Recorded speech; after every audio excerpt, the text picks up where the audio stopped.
Hello, ladies and gentlemen. This is Dr. Mary Payton with All About STEM Radio. And as you know, I come to you every Wednesday from 6 to 7 p.m. Central Time here on the Blue Stream. And I was just telling my producer, Gary, when I got here, this has been the fourth week in a row that it has stormed here in Arlington. He told me, he said, well, that's a blessing. So I'm not going to complain. I'm going to take my blessings and hush my mouth. But as you know, All About STEM Radio is sponsored by Britt Technical Institute in Bedford, Texas. And if you want to get certification in information technology or biomedical equipment repair, please contact Jewel Newell and get into the school. I am so excited for them to be there. Also, if you would like to promote your event or support the show, please, All About STEM Radio would love to support your STEM event. And summer is almost here. School is almost out. You kids, you got like 4 weeks, and then you need to have something to do. There are a lot of programs and projects around there, so start looking for things. I know many of you know about Noggin, so get a hold of them. They are great. They have a show here on Tuesday morning. I think it's at 11. So take a look at or listen to what's going on with Noggin. They have some great people, some great shows. Oh, hey, Stephanie, Fox, and Brandon. I see people are already popping up to join the show. But I have a great show today because talking about getting some things for your kids to do, I got a wonderful young man here named Marcus. Okay, that's a reference to the movie Boomerang for some of y'all who are in my age group. Marcus Nelson, he is founder of Kids Code 2. We're talking about the days of the change in technology now, how kids need to learn how to do things, coding, things in STEM, things in engineering, mathematics, and stuff like that. Because why play somebody else's video game when you can build your own? So, Mr. Marcus, would you tell us a little bit about yourself? Sure. I'm Marcus Nelson, obviously. I've got a couple of companies that I'm originally from Tyler, Texas, and I've been in Dallas for probably, off and on for about over 30 years. Okay. Such a youngster. Yeah. Actually, it's a lot more than 30, but we're going to leave it at 30. I'm basically a finance person. And, okay. So we've got a couple of companies that I'm own and run. Mm-hmm. One is a mortgage company, Valley National Mortgage. Okay. And we originate every kind of mortgage that anything that has real estate attached to it, we'll do a mortgage for it. So it's residential, commercial, all types of commercial. We will do a mortgage for it. Okay. We primarily operate on the residential side in Texas. Mm-hmm. We will do investment properties throughout the U.S. Mm-hmm. So, are you saying that because I need to look for another property? Absolutely. Absolutely. You need a mortgage, we got one for you. We literally do all kinds of residential mortgages, both investment, primary residence, multifamily, you name it, we do it basically. Mm-hmm.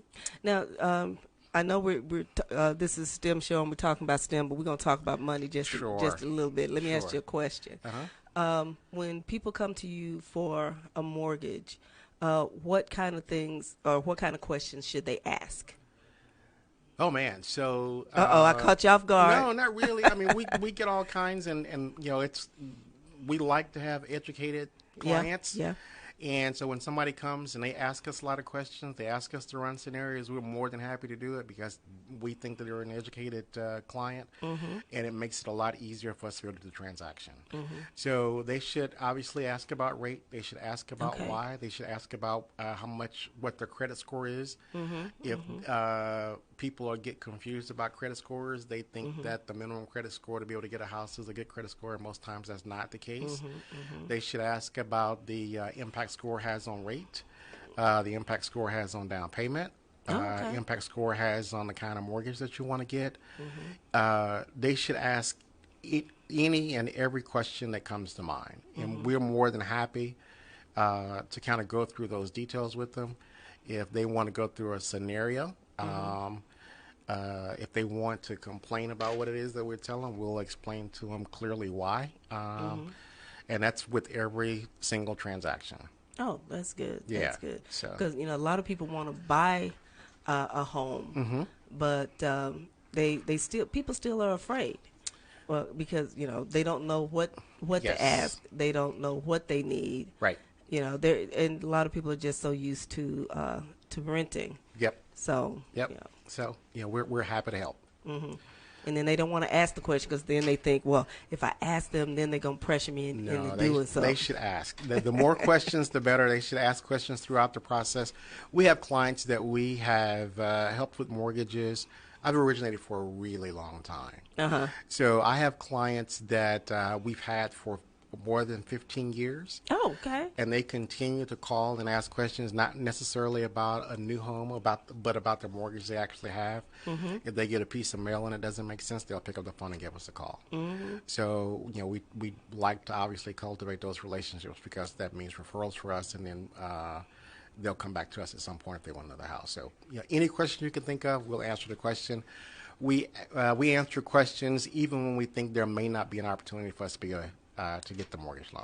So, Okay. yeah. I mean, that's so nice to know. Yep. Because some people, like I say, some people have a fear of asking because they feel they're going to be pressured. Now. And and then they've heard from their friends because Yep. you have like these armchair realtors. They've heard from their friends certain things, and then they're like, well, I can't do this because my friend said this. Right. Was your friend a realtor? Yep. So, yeah. And it's the exact opposite as well. You also get people that say, I should be able to do this because my friend did it. No, everybody's different. Everybody's profile is different. Oh, yeah. And some people can do more than others just based on their own individual profile. Because I was blessed. My sister she was a realtor, and she was a real estate broker, and she schooled me on a lot of things because I was asking questions that didn't make sense back in the day. Okay, let me explain this to you. So, but anyway, I want to say something real quick. I see Brandon Lewis is on, has joined the show. Brandon, I got to tell y'all about Brandon in a second. He was one of my students when I first got out of the military and taught here in Fort Worth, and his graduation is Saturday.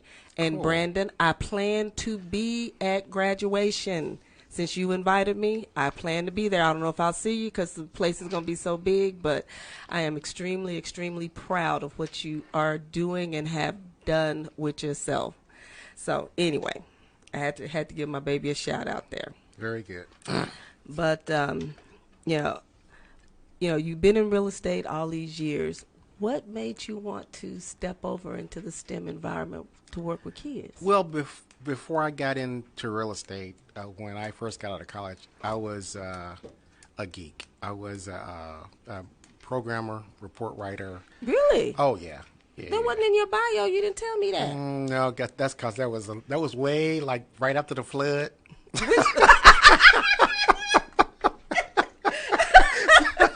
You are so wrong. After the flood. It was after the flood, but kind of right after the parting of the sea. So it was a long time ago. And my experience with that is really, really good. I'm a math guy, just a finance guy, and technology is absolutely wonderful. I mean, it impacts our everyday life. It does. From when you wake up to the time you go to bed, and even while you're asleep. So there's nothing that you do that technology doesn't touch. And I know that our kids can do more than swipe left and swipe right. I can't even mention all the opportunities that are out there, and I want us to get started in that. I want kids to kind of know that. Yeah. And I want them to grasp it. Kind of the biggest thing is just not being aware. When you're aware of opportunities, then you have the ability to be able to take advantage of them. And that's true. And STEM and coding is just like that. So the earlier we're exposed, the more that we have the opportunity to be able to take advantage of the things that present themselves to us. And not necessarily take advantage of them, but we get to really control not just our lives, but we get to control and manage and assist in other places as well. Mm-hmm. So. And you're so right, because, now they're talking about hidden figures and all of this and all of that. We've done this for years, forever, but everybody hasn't been exposed yep. to the same level. Yep.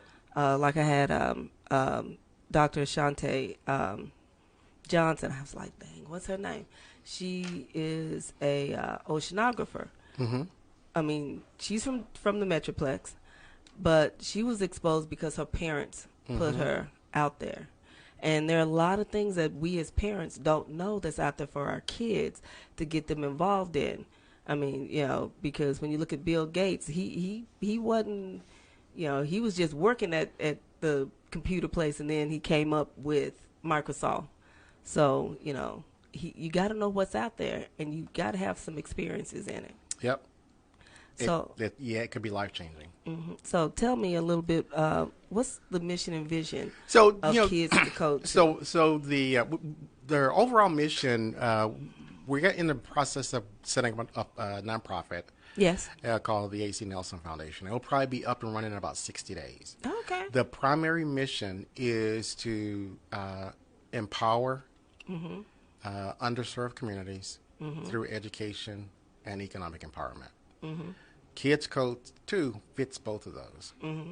So our goal, our primary mission with Kids Code 2 is to provide the exposure to coding, to computer technology, app building, and basically the fundamentals of coding. Mm-hmm. We think that if we do that for kids that are in 3rd, 4th grade, then we have the ability to be able to influence them for the rest of their education, and then in some cases, in a lot of cases, for the rest of their careers and lives. So our goal is to get them started early, get them exposed early, help them gain an appreciation for what it is they can do and how important it is to their lives. And we think that 3rd and 4th grade is a very impressionable age to be able to do that. It is. I mean, you got to get them interested. Yep. You've got to get them interested. And they're interested now, but they're users. Yes. So, they're users. I mean, there's not a kid that's not 12 months old or 18 months old that doesn't know how to swipe left, swipe right, that's completely focused on the screen. Mm-hmm. But, it doesn't take a whole lot more than that to be able to actually be savvy enough to be able to make things happen with the screen. So they're playing games now. They're watching movies. They are pushing buttons. Again, swiping left, swiping right. They can make apps. There are kids that are 12, 13, 14-year-olds that are creating apps now. Yeah. And if we can get them started, at that age or a little bit before, we think we have an opportunity to really kind of change the world. I mean, and doing it and making money. When I was teaching in Dubai, I had one kid. He was so funny. He wouldn't talk to you, wouldn't speak, and I had to break a deal with him. I said, if you give me 20 minutes during the period, I'll let you do your job. He had a job, whereas he wrote cheat codes for gaming companies. The kid made over $100,000 a year. Amazing. And he was in the 10th grade. And then I got one, and he was in the newspaper over in Dubai. He was in the 8th grade, and I got him when he came to the 9th grade, and I had him in chemistry. And he also wrote code, but he was making $85,000 a year. That's amazing. And this was a kid. Yep. A kid sitting in class. Yep. And he used to crack me up because he couldn't take notes.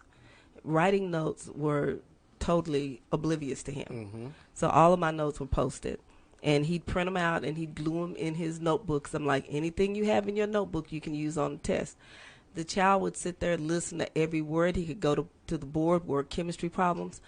But he would write code. He'd come in, Doc, I had to go to the library today because I got this company I'm working for. I'm like, company you working for? What?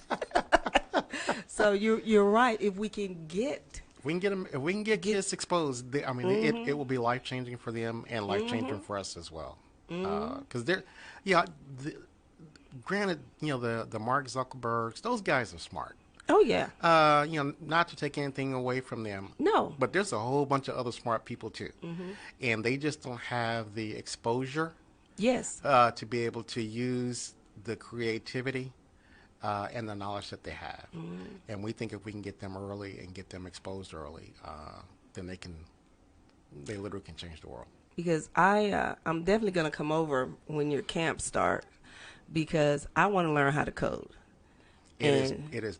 I've learned 3D printing. It's Love it. far easier than you can imagine. Okay, keep telling me that. Keep telling me because I go over to some of these schools and they're using Raspberry Pi and all that stuff, and using that to create an object to with a problem, and I'm like, okay. I need to learn this because I didn't start building robots till I was like older. So people know how I love robots. I still got that robot I got to build, Gary. I haven't built it yet. But, I don't think you're ever too old. I don't think you're ever too young. But when you get started, I'm coming. I'm coming over, and I'm going to sit there like I'm a 9-10-year-old. And y'all gonna teach me how to code. We started. Our camps we're gonna roll out camps in 2020, December 2020, and there'll be multiple camps. There will be several throughout the DFW area. And I've had some people when they heard about the radio show, they've asked for some in some other cities, and so the number that we're going to be able to roll out is going to be depending on the resources that we're able to pull together pretty quickly. Oh, yeah. But in planning the camps, we've already started to look at curriculums. Okay. There are a number of different companies and entities that create curriculums just for kids, including Google. Oh, yes. I love Google. So some of the things that they have created, you're creating characters, you're making characters do different things. It's really, really, really amazing. And we'll base each camp and the progress for each kid based on how much they know and how much we can push them. We want it to be challenging, so it won't be easy peasy stuff. We do want it to be challenging, but we do want them to be able to accomplish stuff in the week that we'll have them. But like I said, you'll be really surprised about how quickly you can learn and how much it'll pull you in to want to be able to do more. Okay. Yeah. All right. Well, ladies and gentlemen, this is All About STEM Radio Show with Dr. Mary Payton. I come to you every Wednesday here on the Blue Stream. And All About STEM Radio is hosted by Britt Technical Institute in Bedford, Texas. If you are looking for a change of career and want to get into a STEM career, please contact Jewel Newell. And I know I should have that phone number with me, but I don't. So y'all go ahead on and talk about it. I got a sponsor and don't have a phone number, but that's okay. I'll be all right. But and today we are talking to Marcus Nelson. Marcus. Okay, I'm going to keep doing that. From Kids Code 2. He is starting programs to teach young men and women how to code so they can think differently in their futures. So now you were talking about your camps, and they're starting in 2020. So give me a little bit of background on that. So we're looking at 2020. The goal is to have as many as we can support in terms of the resources that we'll have. Like each camp will last a week. Okay. Each camp will have roughly 25 to 28 kids per camp. I like that small size. It's an all-day event, so parents don't have to worry about bringing them late and picking them up early if they're going to work. So we'll cover the full day. We're going to provide meals for them, snacks, lunch. We'll have pretty good sized staff so that we're having small camps, so we'll also have enough volunteers and leadership at each of the camps so that kids are engaged and they can ask questions and kind of get through it. All of the support that we will do background checks, drug tests, so parents can feel comfortable leaving our kids at our camps. The goal that we have is to have these camps at college campuses. we'll have them at on college campuses because we think that exposure is good as That well. that exposure is so important. Yes, and so we've had some conversations with some area colleges.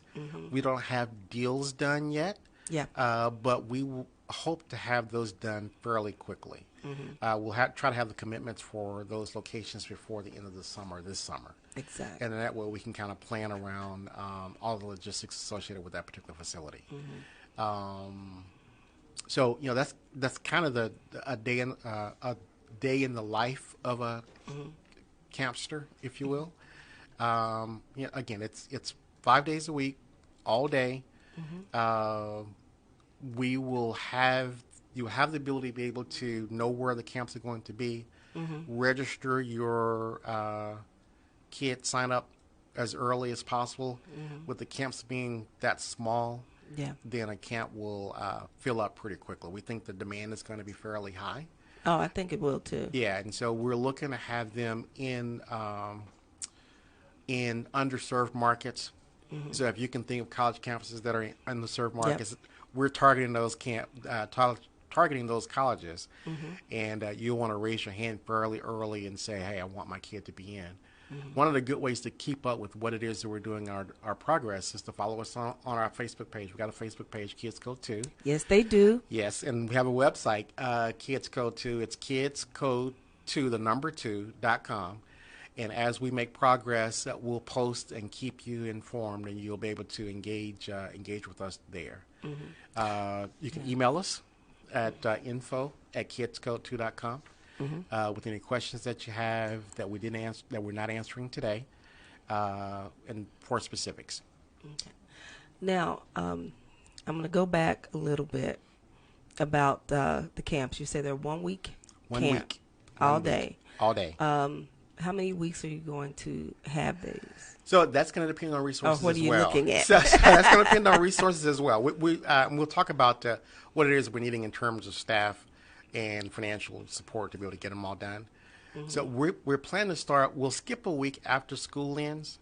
Good, because let me tell you, those people who love me know how I have had to leave my school district, finish up, and then the next day be on a college campus working. No, we'll skip a teaching week. robotics and engineering. No, we'll skip a week after school starts, and then we'll be fairly aggressive in terms of getting camps in before the 4th of July. After that 4th of July holiday, the time gets really, really quick before you have to go back to school.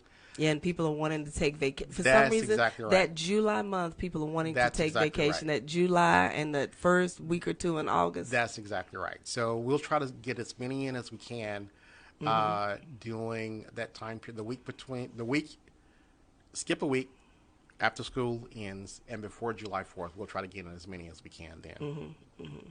So, hopefully you can get a couple of campuses that definitely want you, because I know you're working on this. We have campuses that want it. So we just haven't worked out the Yeah, you gotta details get the of when. logistics. Yeah. Now, what kind of things? You don't have to give me your secrets. Don't tell me none of your secrets. Don't tell me none of your secrets now. What type of activities are you looking at having with those young men and young women? We're looking to have them literally code, but we want them to be creative as well. Hopefully at the end of each day, they will have a tangible result. Okay. Building to a huge tangible result at the end of the week. In terms of guests and other things that we'll have throughout the in the camp, I don't have the details on that yet. We've got to build out the curriculum that would include guests coming to be able to support Okay. us. Yeah. Okay. I mean, there are tons of people that are here in the Metroplex, and tons of people, contact me, and I can see who I can put you with, that you could Skype in to your kids to include people from other countries. Yes, that would be great. And, because STEM is global.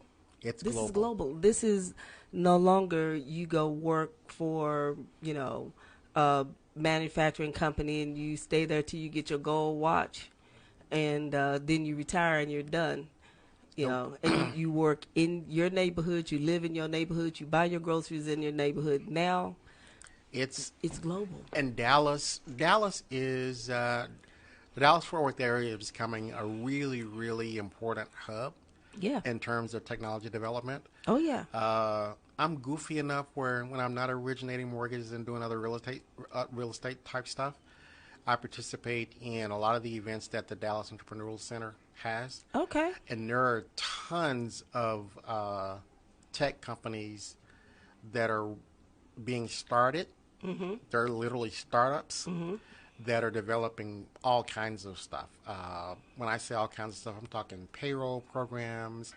I was literally in Starbucks about a month ago, and there were two guys meeting with the potential investor in our company.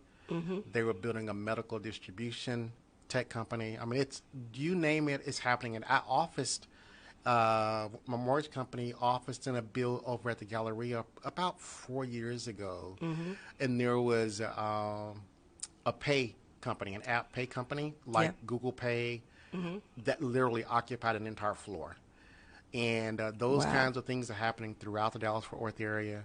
So there, people are aware. We're not Silicon Valley, but there is a lot of activity. But I mean, but you're mentioning things that people don't They do think know, about. right? I mean, okay, you know, when you get paid, your check now goes directly to your bank. Because you remember back in the day, back when Noah was on the ark and the Red Sea was parting, like you said earlier, we got a check. You know, we waited for that paycheck every week. We got that paper check, and then we took it to the bank, and yada, yada, yada. Now it's direct deposited. Okay, wait a minute. What systems are out there to do that? Somebody had to come up with that. Somebody had to write that. Somebody had to secure that. And when I say secure, you know, network security is utterly and totally important, because somebody could snatch your check and send it to an offshore account and you never get it back. It's amazing. The things that we do without thinking about how we are able to do them is really truly amazing. I mean, think about it. Time sheets, just so much out there that people take for granted. There's an African American guy here in the DFW, and I cannot think of his name, and I cannot think of his company's name. He actually created a payroll company, a tech payroll company that they process payroll. You can process payroll online. He doesn't necessarily do it. You can download the app yourself and process payroll online. So I wish I could think of his name. He sold the company, I think, a couple of years ago, and who knows how much money he made. Oodles and goodles of money. But yeah, that stuff is out there. It's and amazing. the thing is, we got to get our kids to thinking about, as my son says about his music. You know, he likes going out on stage. He likes playing, but he loves being on the back end more, because being on the back end, you know you're gonna get paid. You're gonna get paid. Being on the front end, you hope somebody wants to listen to your music. It's amazing. But yeah, being on that back end. One of the things that I know that kids generally have no clue about or don't think about is animation. So kids play a lot of games. I don't know a kid that doesn't play games, either on the phone or on the computer. But movies now, animated movies, it's completely coded. I mean, you can do. There are no people. You're coding the characters, literally coding the characters. So you can literally create a movie. I can create I'm not that good. In theory, I could create a movie on my laptop. You can. From beginning to end. You can. Yeah. So, and kids got to know that they can be able to do those kinds of things.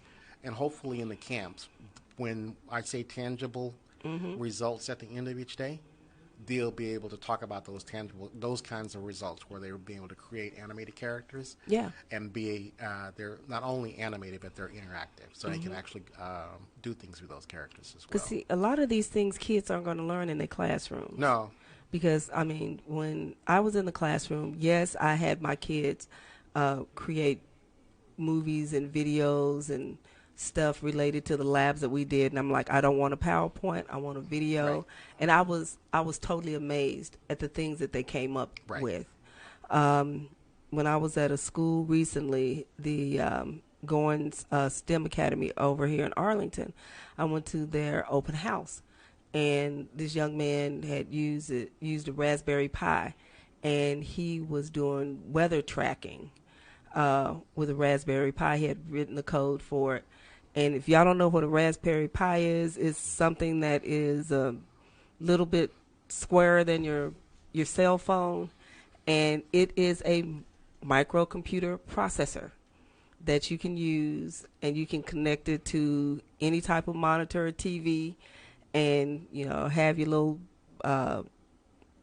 what do you call it? Your little jump drive connected to it with your data in it, and use it just like you use a computer. I was so shocked when I saw that for the first time about 5 years ago, because they were teaching it at a college that I was working at. Mm-hmm. And this guy kept talking Raspberry Pi. I'm like, what are you talking about? Are we going to dinner?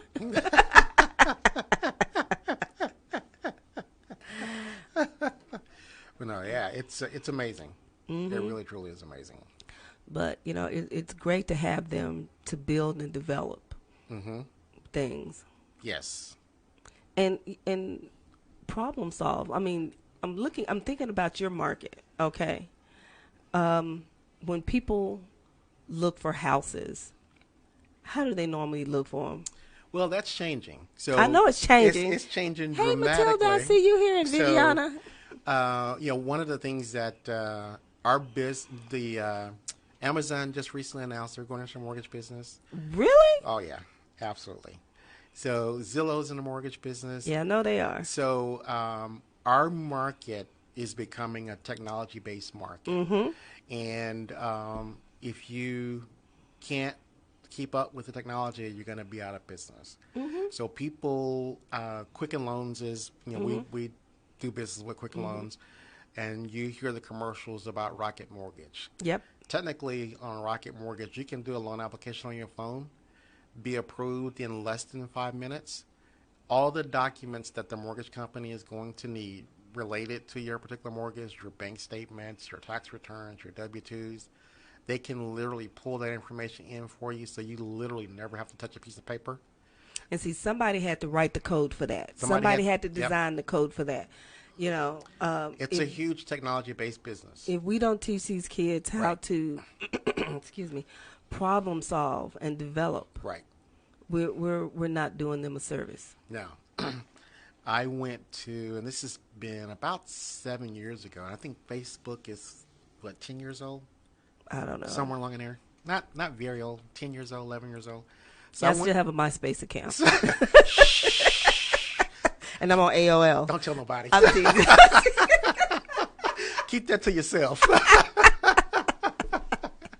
I went to an event at UNT Denton. Because that's where you went to school. That's where I right? went to school. Yes. I went to an event. It's been about 7 years ago, and they had several companies there. Yep. Facebook was one of the companies that did a presentation. So it was full of marketing students. The marketing department sponsored the event. And they got to the question and answer period, and one of the students raised their hand and asked and I can't remember, it was like the chief information officer or somebody at Facebook was giving a presentation. And one of the students raised their hand and asked the question, do you guys have any marketing internships that are going to be available this summer? The response was, we don't consider ourselves a marketing company. We consider ourselves a technology company. So we won't have any positions available in marketing, but we will have positions available in math and technology. That, at the time, that kind of blew me away, because this is before they became a publicly held company. Yep. And they were not necessarily trying to monetize what it was that they did. So their entire thought process 7 years ago is that we're a technology company. We're not looking for salespeople, marketing people. That has since changed, because they're having to make money now. But underneath it all, they're a technology company. So it's math, It's problem solving. It's artificial intelligence. Mm-hmm. It's all the things that that you think that they are, that you wouldn't think that they are. It's what they are. Oh So yeah, but when you look at it, that's every company. that's every company. They may say what they say, they may do what they do, but if Underneath it is technology yeah, driven. if nobody knows who you are, if nobody knows what you're doing, if nobody knows what you have, then you're like a newspaper. Yep. You're like a newspaper, Yep. and there's nothing wrong with a good newspaper, Mm-hmm. but people read their newspapers online. Yep. That's exactly right. Mm-hmm. Well, anyway, ladies and gentlemen, if you're just joining us, this is Dr. Mary Payton with All About STEM Radio, and I come to you every Wednesday here on the Blue Stream from 6 to 7, and we are sponsored by Brit Technologies. Brit Technical Institute. I'm going to get killed because I always say something wrong when I talk about them. And my guest today is Mr. Marcus Nelson from Kids Code 2, and we're talking about his program that he is starting up in for next summer.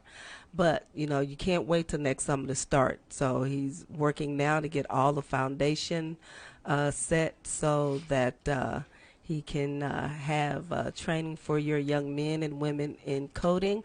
Although he's gonna have one little old girl sitting up in there with him, because you just don't understand, Marcus. I have gone online and did some little coding things, but I need to be around people, and I have not found how they have continuing education classes for a lot of these colleges.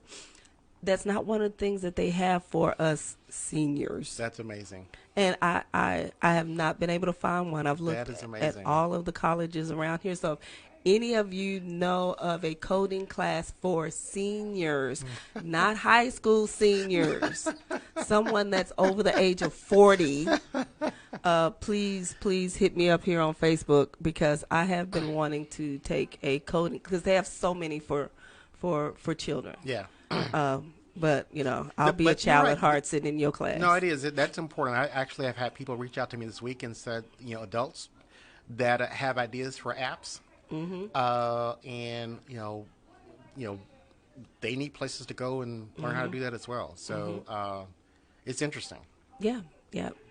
Because I have to laugh, because I have a friend, Brandon Williams, who has been on the show, and he does things in science with kids, like primarily on the biology side, the cosmetic side, and he started doing these little Friday night gatherings with grown-ups, teaching them how to make lotion and stuff like that.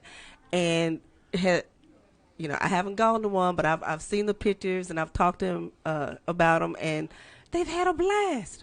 They have had he's over in Dallas, and I'm like, wow, that's right. That's awesome. So you think about it in 2021 that you may want to do something for us mature people who are wanting to learn how to people. Who are wanting to learn how to code. It's fun. It is fun. I don't actively code.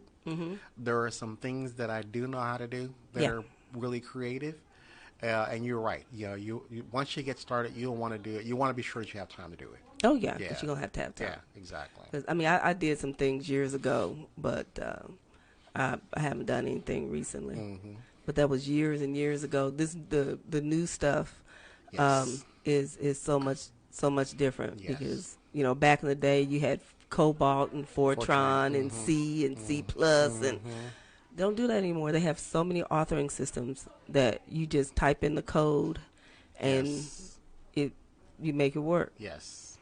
It's amazing.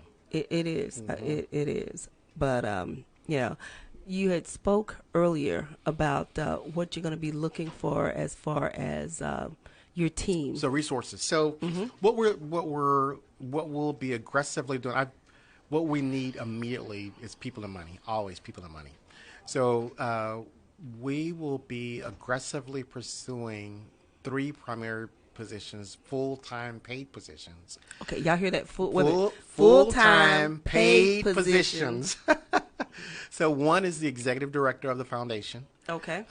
which basically is exactly what it sounds like. It's the executive director of the foundation that's going to really literally run all of the business affairs associated with the foundation. Really key, important role. So I'm not trying to split time between my businesses Yep. and the foundation. So we're looking for that person. I'm probably about 95% done with the job description for that role. We'll put it up on the website and on the Facebook page before the end of the week. And then I probably have a list of people that I want to contact personally, but it's going to be Yeah. open for people that can run a nonprofit Yeah. organization. The other role that we're looking for is what I call a director of development and strategic partnerships. Yep. And that's the role that's going to raise money and look for other resources that make the foundation run and operate.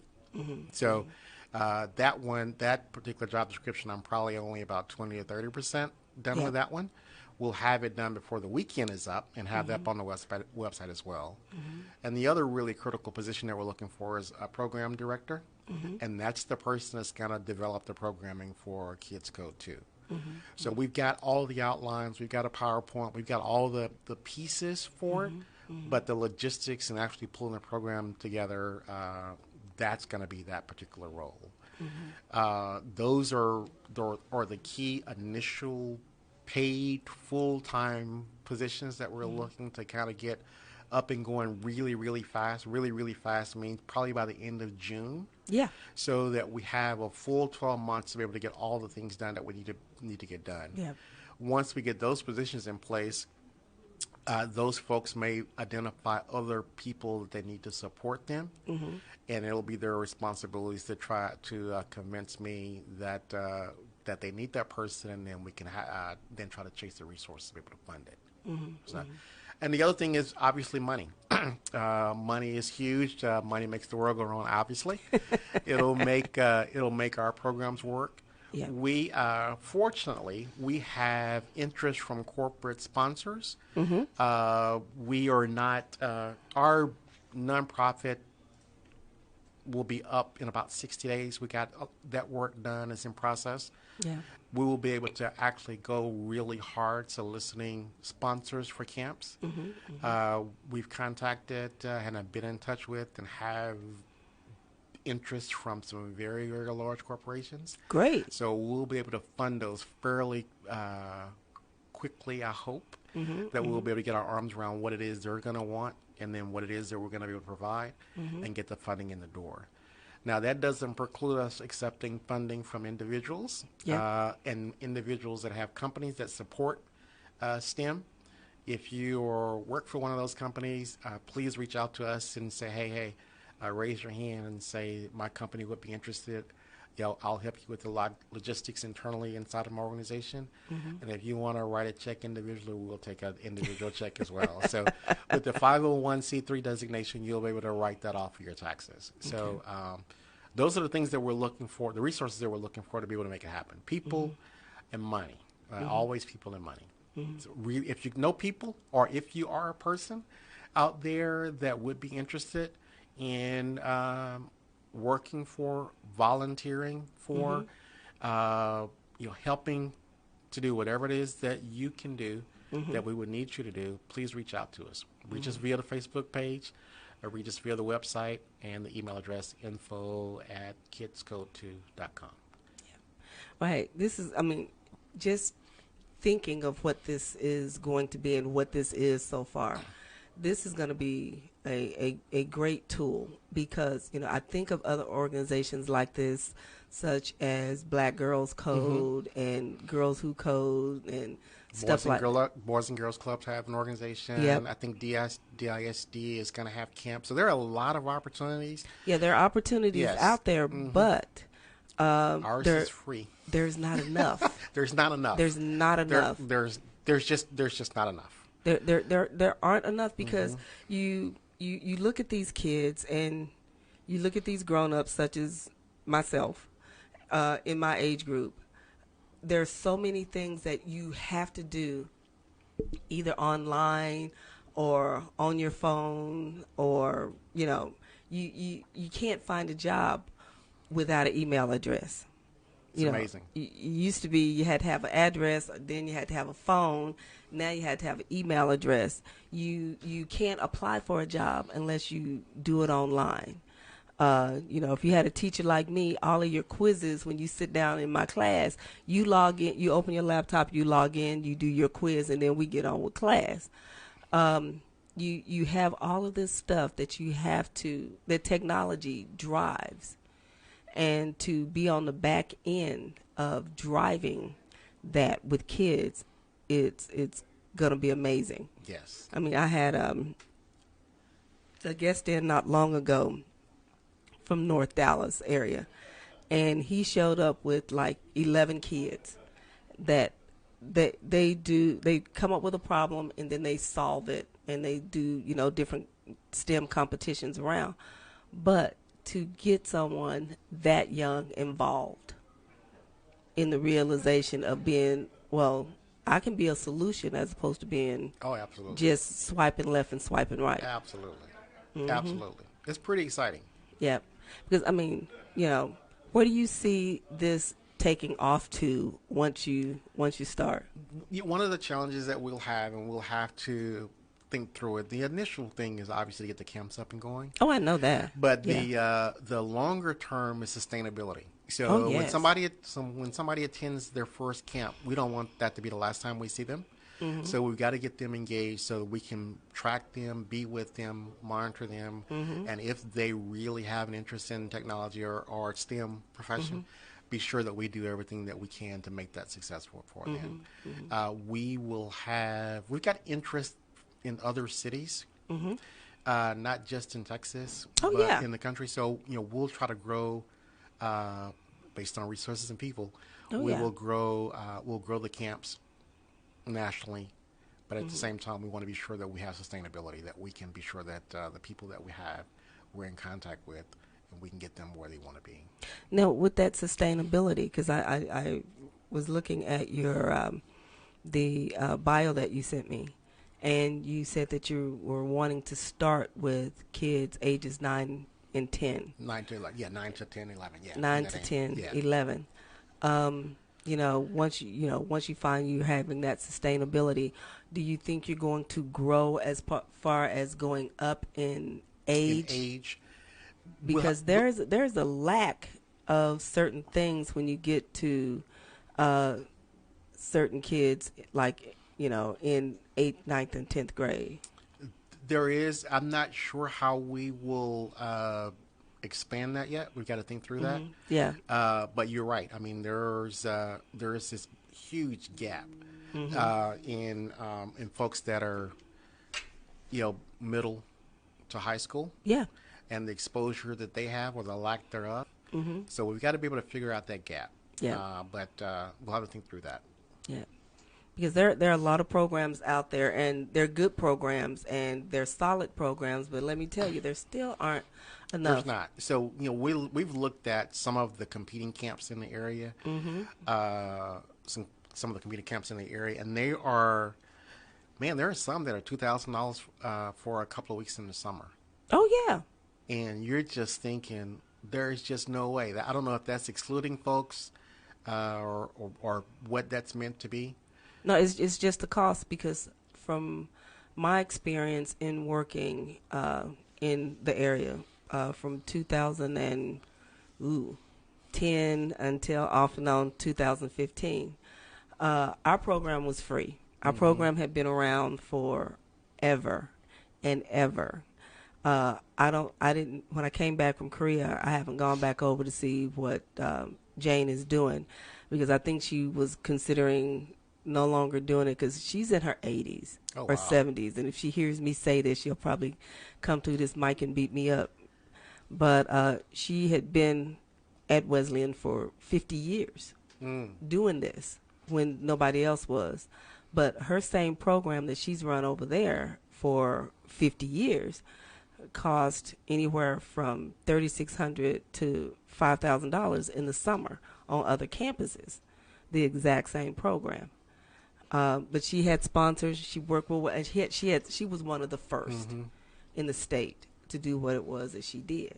So, yeah, if you've got good sponsors, if you've got good Yeah. backers, if you've got good support, and I can attest to what she did, you know, you can make that work. Yeah, we'll be aggressive. We'll look, the executive director and the director of development and strategic partnerships. Okay. There are a lot of companies out there who have gaps in employment. You will see on the news all the time where Google is, fighting against the immigration policies that want to change because they're importing Yeah. staff. Yeah. So to the extent that we can develop folks that can take on those technologies, Those challenges. Yeah.